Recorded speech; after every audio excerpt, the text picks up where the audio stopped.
Sejam bem-vindos. Hoje a gente vai voltar no tempo, lá para o século XVI, para entender um dos eventos mais transformadores da história ocidental, a Reforma Protestante. Você já se perguntou por que existem tantas igrejas diferentes hoje em dia? Luterana, Batista, Presbiteriana, Pentecostal. A origem de muitas delas está nesse movimento. Mas como tudo isso começou? O que levou um monge alemão a desafiar a instituição mais poderosa da sua época?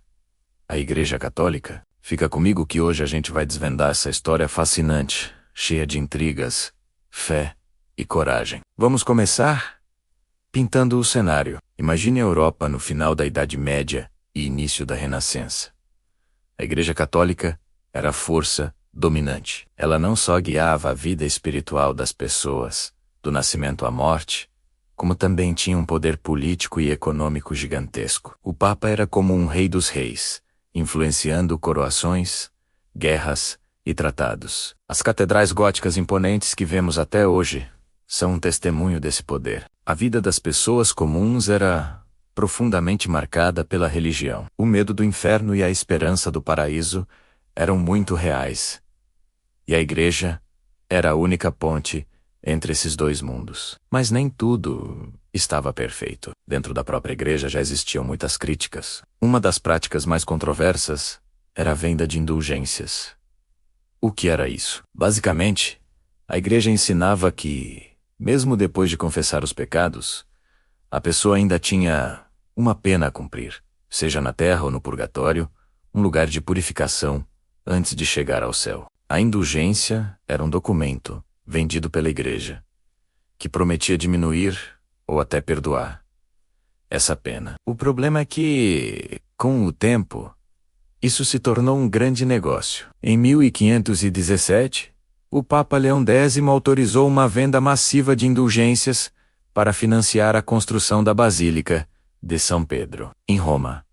Havia até um slogan de marketing na época, atribuído a um pregador chamado Johann Tetzel, que dizia: assim que a moeda no cofre cai, a alma do purgatório sai. Isso soava para muitos como a venda da salvação, algo que ia contra os princípios da fé.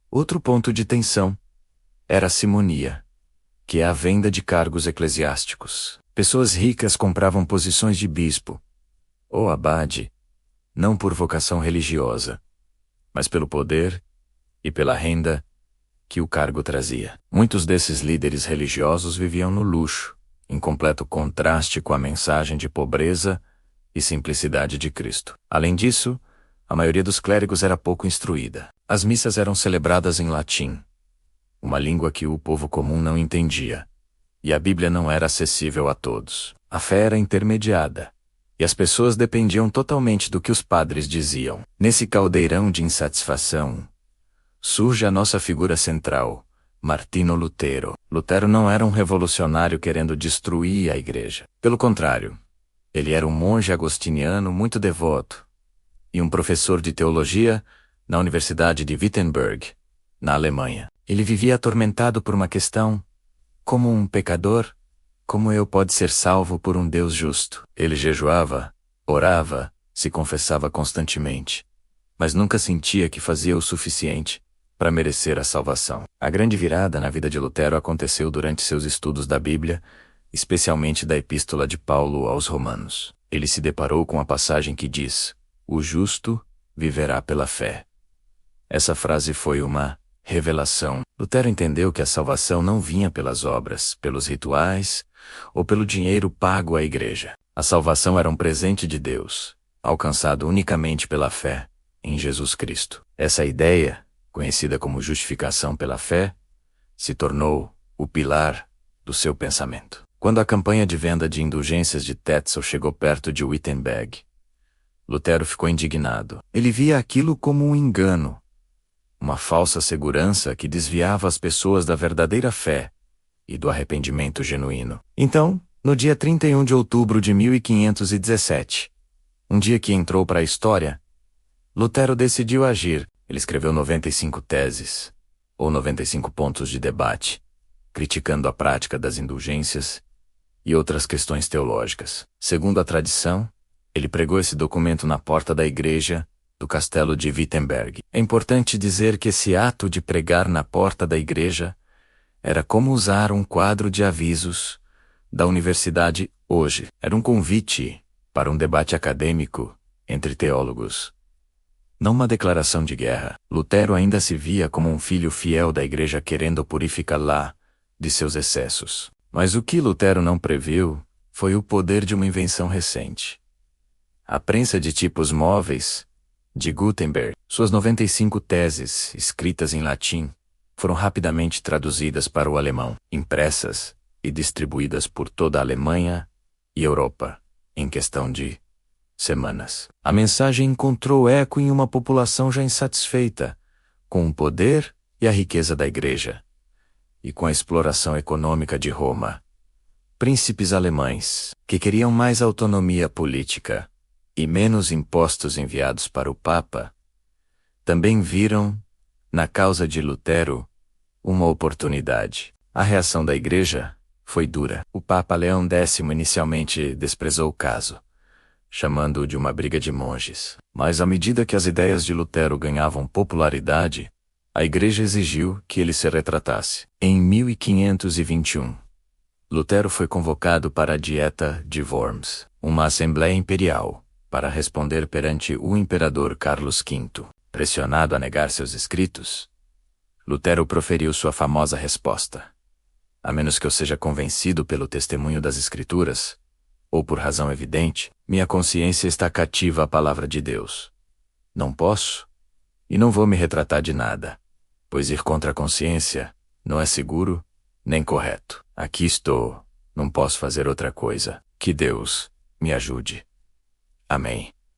Essa recusa em se retratar selou o destino de Lutero. Ele foi excomungado pelo Papa e declarado um herege e fora da lei pelo imperador, o que significava que qualquer um poderia matá-lo sem punição. A reforma estava oficialmente em curso. A unidade religiosa da Europa Ocidental, que durava mais de 1000 anos, estava quebrada. Lutero conseguiu sobreviver porque foi sequestrado e protegido por um príncipe simpático à sua causa, Frederico, o Sábio. Durante seu exílio no castelo de Wartburg, ele realizou um de seus feitos mais importantes. Traduziu o Novo Testamento da Bíblia do grego para o alemão. Pela primeira vez, as pessoas comuns podiam ler as Escrituras em sua própria língua. Isso foi revolucionário. A ideia de que todo crente podia ter um relacionamento direto com Deus, sem a necessidade de um intermediário, se espalhou como fogo. A partir daí, o movimento cresceu e se diversificou. Outros reformadores surgiram, como João Calvino, na Suíça, que deu uma nova estrutura teológica e organizacional ao movimento, influenciando o desenvolvimento do capitalismo. Segundo alguns sociólogos, na Inglaterra o rei Henrique VIII rompeu com Roma por razões mais políticas e pessoais.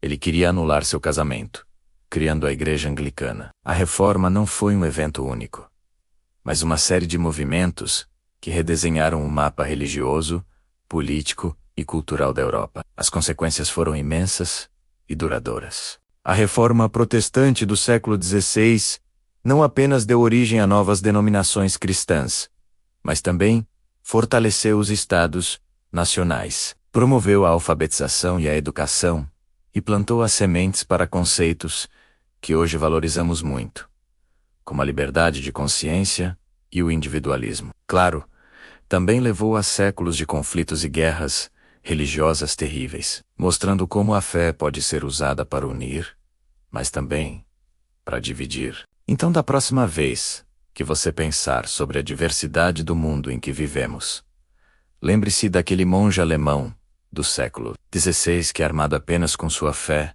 sua consciência e a palavra de Deus, ousou desafiar um império e, ao fazer isso, mudou o mundo para sempre. É uma história incrível, não é? Cheia de detalhes que a gente poderia explorar por horas. Se você gostou desse mergulho na história e quer saber mais sobre a reforma, seus personagens e suas consequências, deixa seu like, se inscreve no canal e ativa o sininho. E comenta aqui embaixo qual parte dessa história mais te surpreendeu. Obrigado por assistir e até a próxima.